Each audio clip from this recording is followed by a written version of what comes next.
Au nom du Père et du Fils et du Saint-Esprit. Amen. La paix de Jésus soit dans votre maison. Salut les amis, j'espère que vous allez bien. Ce matin, on parle un peu de la fin des temps.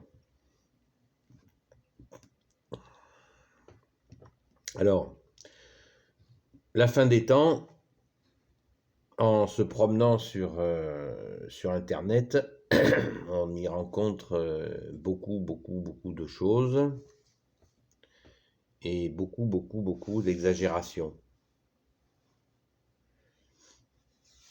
Ces explications nombreuses viennent parce que dans les évangiles, notre bien-aimé Jésus, ô bien-aimé Jésus, tu nous as donné des indications sur la fin des temps. Et c'est très bien.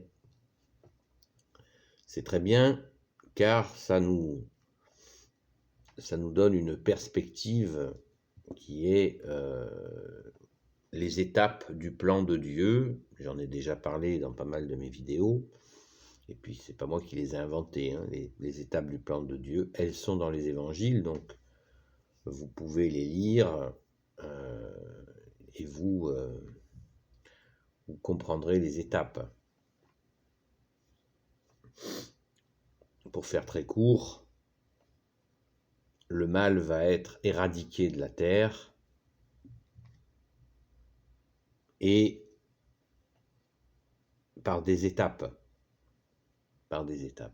Nous sommes invités à retrouver Jésus, qui est le Fils unique du Père, et plus tôt nous l'aurons retrouvé, mieux ce sera. Mais bien sûr, de notre vivant. N'attendons pas notre mort pour rencontrer Jésus, bien entendu. Alors la fin des temps, c'est joue un petit peu justement sur cette contradiction. Et ça, c'est une contradiction d'homme, pas une contradiction de Jésus, notre seul maître, notre seul enseignant, Dieu qui s'est fait homme. Et l'homme n'est pas une contradiction près. C'est-à-dire que si l'on parle de la fin des temps, en y enlevant la foi en Jésus le Christ, notre Seigneur, dans sa Sainte Église, eh ben, on ne peut pas comprendre. Ça n'a pas de sens, puisque le plan de Dieu est justement le salut des hommes. Vous voyez ? Donc là, il y a une contradiction, mais cette contradiction, elle est par intérêt, forcément. Et je te vends des livres, et je te vends des vidéos, et je te vends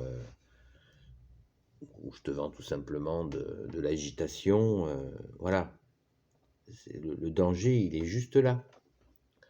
On peut aborder la question de la fin des temps, mais avec les lunettes de la foi, enfin avec le cœur de la conversion en Jésus le Christ, car Jésus est la paix. Il nous donne sa paix, il nous donne sa joie pour traverser nos vies dans cette espérance du salut, et en le rencontrant lui, nous sommes sur le bon chemin. Et Jésus est le chemin, la vie, la vérité. Le chemin, la vérité et la vie. Jésus. Donc, faisons attention que, en écoutant les mises en garde, c'est la fin des temps, il faut se préparer. Bien sûr qu'il faut se préparer, mais avec Jésus, dans sa Sainte Église, dans la foi, dans la prière, en allant à la messe, en faisant le bien autour de nous, en aidant nos frères et nos sœurs, en nous aimant les uns les autres comme l'a commandé Jésus. À aimer, bien sûr, à aimer Jésus, son Père, l'Esprit Saint, notre Mère, la Vierge Marie, et tous les saints, la cour céleste. Aimer ce royaume du Père, du Fils Jésus et du Saint-Esprit. Ce n'est pas en se mettant une alerte dans la tête. Bien sûr, si on fait des choses absolument terribles, il faut se convertir. Si on a des actions très négatives, eh bien, il faut se convertir, il faut se préparer à retrouver Jésus et à lui demander de nous apprendre à faire le bien. Voilà, c'est dans ce sens de la foi, qui veut dire confiance. Voilà, on retrouve notre saint baptême, si on l'a enterré, eh bien, on prend une pelle et une pioche et on déterre ce saint baptême et on y retrouve les 3 vertus que nous recevons par l'Esprit Saint au saint baptême, qui sont la foi, l'espérance et la charité, dans la vérité de Jésus le Christ et sa sainte Église catholique.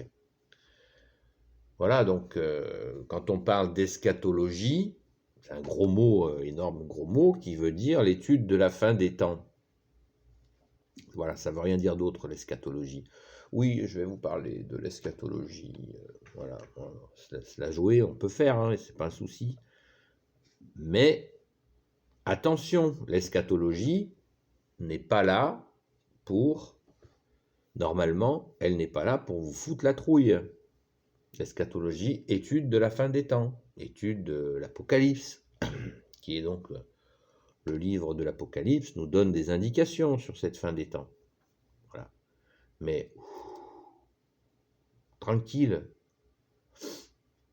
il ne faut pas, bien sûr que, je le répète, il faut nous mettre à l'école de Jésus, de son amour, pour aborder nos vies et s'apaiser en se disant que quand on a retrouvé Jésus, on a retrouvé le chemin, la vérité et la vie. Donc, soyons très prudents sur ceux qui vous disent, enfin sur les discours, on va dire sur les discours qui vous font peur, y compris les discours catastrophiques, voilà, en disant si vous ne faites pas ceci, si vous ne faites pas cela. Sur ce que nous avons à faire, nous n'avons qu'un seul maître et surtout qu'un seul juge. Le Père a donné tout le jugement à son Fils bien-aimé Jésus. Donc, Jésus est le juge suprême que nous rencontrerons à notre mort et il déterminera en un instant où nous allons aller après notre mort. Je ne dis pas ça pour vous faire peur, au contraire. Donc, rencontrons Jésus le plus vite possible, le juge suprême qui est un juge d'amour, qui est le soleil d'amour, le soleil de justice. En plus, c'est un juge parfaitement juste. C'est le juge parfaitement juste, Jésus. Donc, de le rencontrer, d'apprendre à l'aimer et d'apprendre à écouter sa voix. Chrétien veut dire celui qui écoute. Nous écoutons Jésus qui est venu, et à quel prix, vous le savez, par son incarnation, sa mort et sa résurrection. Il est venu nous montrer le chemin, la vérité et la vie. Amen. Donc, il faut être dans la paix et rigoureux dans notre recherche de rencontrer Jésus et de l'écouter du mieux que nous pouvons. Ce n'est pas en écoutant vous n'avez pas fait ci, donc il va vous arriver ça. Non, ces messages de terreur peuvent être tout à fait entretenus par l'ennemi des âmes pour vous terroriser, parce qu'on sait que la peur empêche d'agir. Voilà. Ça s'appelle La peur, on dit la peur tétanise. Elle nous empêche d'agir. D'agir vers quoi, à votre avis? Eh bien, de franchir le seuil de l'église. Jésus est la pierre d'angle. Il est la pierre d'angle qui tient tout l'édifice. Donc quand nous rentrons dans l'église et nous allons voir Jésus, dans son église, la seule que Jésus a voulu, quand nous rentrons dans une église, nous allons voir Jésus, notre juge suprême, notre juge d'amour. Et ce juge nous apprend que nous nous jugeons nous-mêmes par nos actions, nos bonnes et mauvaises actions. Donc, allons le voir, allons rencontrer ce Sacré-Cœur de Jésus qui nous aime et qui nous apprend à aimer. Alors, on se détend sur la fin des temps, on se calme et on évite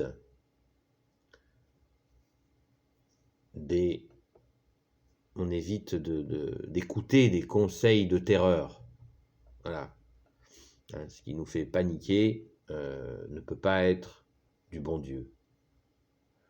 Il ne faut pas tomber dans l'excès inverse de dire je m'en fous. De toute façon, il se passera ce qui se passera. Ça, c'est stupide. Mais il ne faut pas s'inquiéter. Il faut s'inquiéter, bien sûr, si nous avons des attitudes très négatives. Il faut s'inquiéter. Et il faut, non pas s'inquiéter pour s'inquiéter, mais se convertir. Apprendre à faire le bien. C'est pas une petite affaire d'apprendre à aimer. C'est un apprentissage. On apprend toutes choses sur la terre, y compris celle d'aimer. Et Jésus est le maître parfait pour nous apprendre à aimer avec sa Sainte Mère, notre Mère Marie, Saint Joseph. C'est la Sainte Famille qui nous apprend à aimer. Nous avons notre Sainte Patronne aussi, Sainte Marie-Madeleine, qui nous apprend à aimer Jésus. L'apprentissage de l'amour, il faut le considérer. C'est aussi important que la fin des temps, si ce n'est plus. Car l'amour vous mettra en paix dans la perspective de cette fin des temps qui viendra, on ne sait pas quand. Jésus a dit que lui-même n'en savait ni le moment ni l'heure. Son Père seul la connaît. Donc, il faut se détendre, considérer la réalité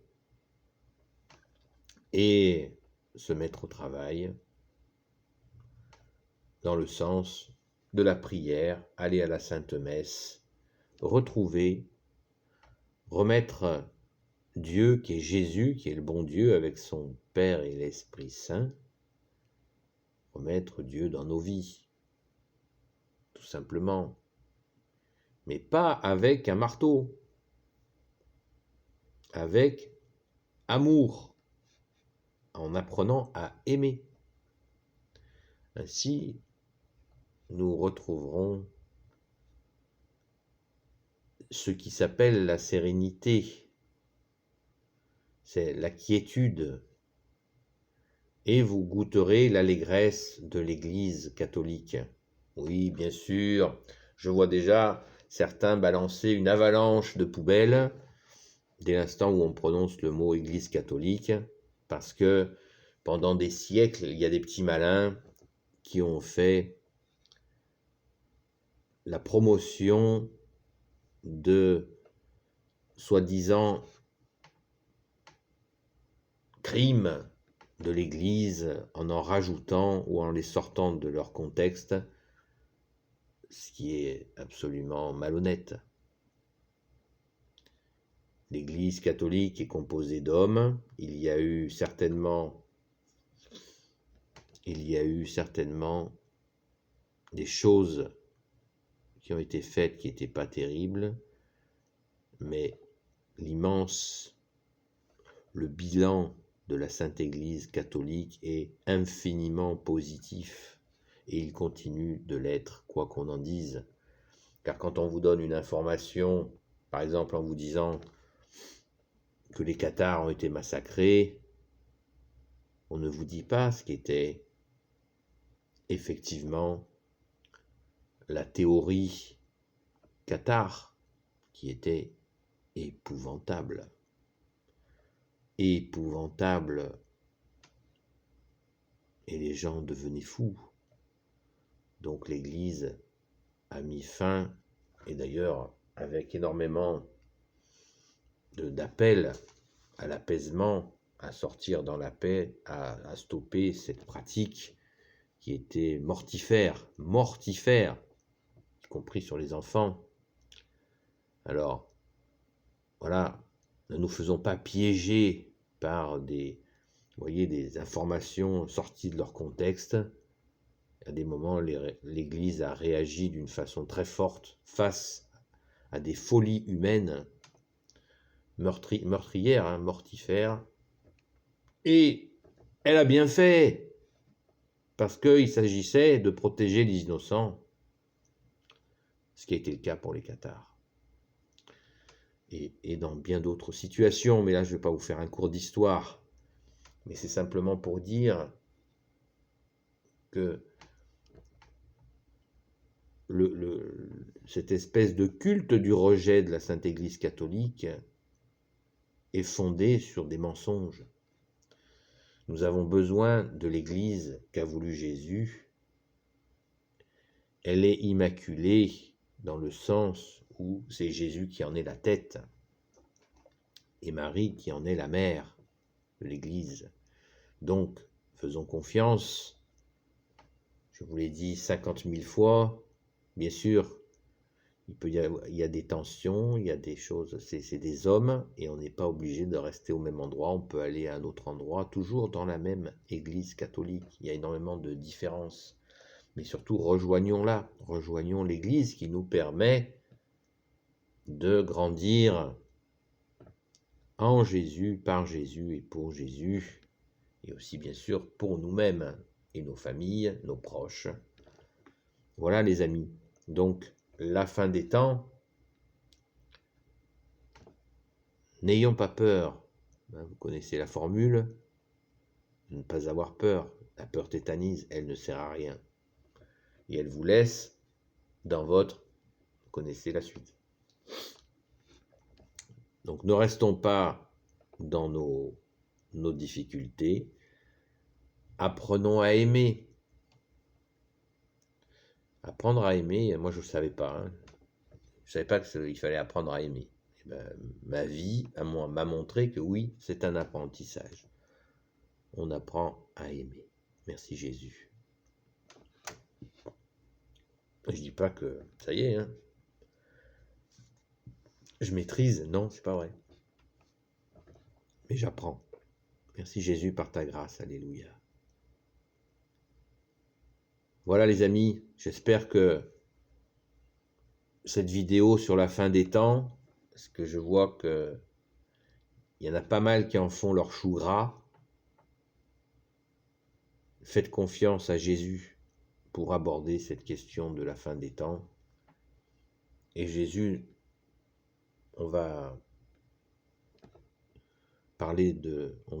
dire la parole de Jésus pour bien comprendre que nous ne sommes pas inactifs et nous n'avons pas à être inactifs.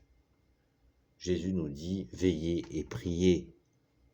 Voilà, veillez et priez. Donc Jésus nous dit qu'en priant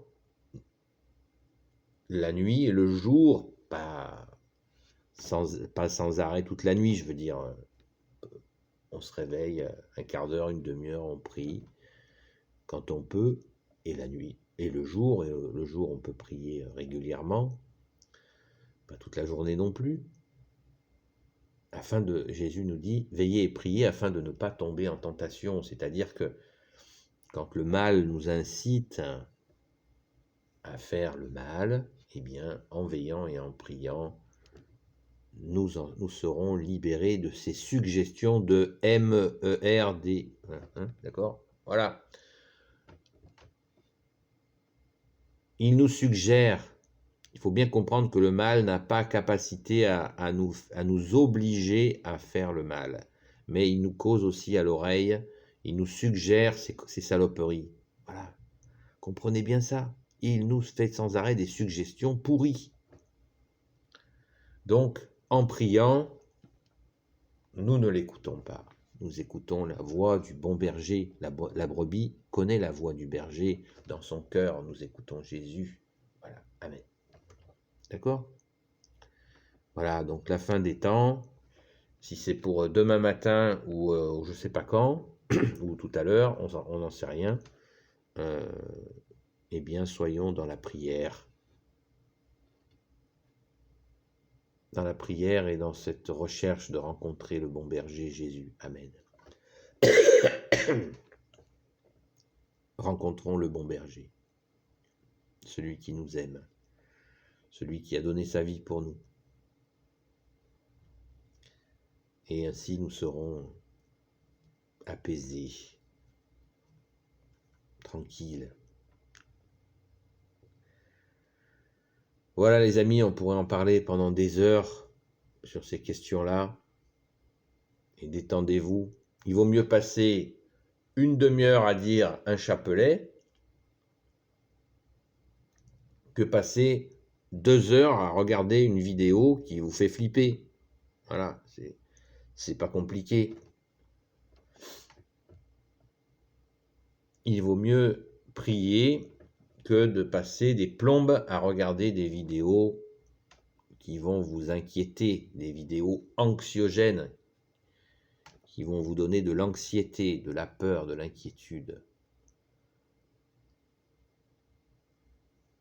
Une demi-heure de chapelet, il faut une demi-heure pour faire un chapelet complet, vous faites simplement une dizaine. Un Notre Père dit « Je vous salue Marie » plusieurs fois par jour. Et là, vous aurez fait votre chapelet pour la journée. Et ça va vous apporter cette relation, parce que Jésus veut cette relation avec nous. Jésus la veut. Il veut avoir une relation avec chacun de nous. Voilà. Il est au milieu de nous. Il le veut, c'est ce qu'il souhaite, parce qu'il nous aime tant qu'il veut cette relation avec nous. Nous avons un Dieu de relation. Ce n'est pas un sens unique. Il veut qu'on soit en relation, il ne veut pas qu'on coupe la relation. Il est venu pour ça. Dieu qui se fait homme, c'est pourquoi à votre avis? Eh bien, pour relationner avec chacun d'entre nous. Il veut être avec sa créature. N'oubliez pas que Jésus est co-créateur avec son Père, le Père éternel et l'Esprit Saint. La Sainte Trinité. Ils veulent une relation avec nous. Et la prière est un mode de relation. C'est la relation, la prière. Il n'y a pas que la prière, on peut discuter, être en paix, un endroit, et puis discuter tranquille avec Jésus. Lui dire ce que l'on a sur le cœur. Et être assuré qu'il nous écoute. Il est le bon berger, le bon pasteur. Il écoute sa brebis. Il connaît sa brebis bien mieux que nous connaissons nous-mêmes, les amis. Alléluia. Qui veut dire gloire à Dieu, le Père, le Fils Jésus et le Saint-Esprit. Amen. Béni soit le Père, le Fils et le Saint-Esprit. Amen. Ô Jésus, toi qui peux tout et qui portes tout, toi le Sauveur, toi l'Emmanuel, je te confie toutes celles et ceux qui regarderont cette vidéo ainsi que leurs proches selon ta sainte volonté. Sainte Marie, Reine des cieux, toi qui écrases le serpent, toi qui as la lune sous tes pas. Saint Joseph, toi le juste et le saint, toi le sage, toi la terreur des démons. Toi le saint gardien de la Sainte Église catholique. Sainte Marie-Madeleine, notre chère sainte patronne, et vous tous les saints et saintes amis de Jésus. Saint Michel Archange qui est comme Dieu, Saint Gabriel Archange, Saint Raphaël Archange et tes anges guérisseurs, et vous tous les anges qui servez Jésus. Je vous confie toutes celles et ceux qui regarderont cette vidéo ainsi que leurs proches, selon la sainte volonté de Jésus, car seul Jésus peut tout et porte tout. Amen. À bientôt les amis. La paix de Jésus soit dans votre maison. Et je vous le répète encore, la paix de Jésus, c'est Jésus qui se donne. car quand Jésus se donne, il est la paix. Ça n'est pas la paix de Jésus n'est pas une pensée, c'est Jésus lui-même. Est-ce que vous l'accueillez ou pas dans vos cœurs? Merci Jésus, à bientôt les amis.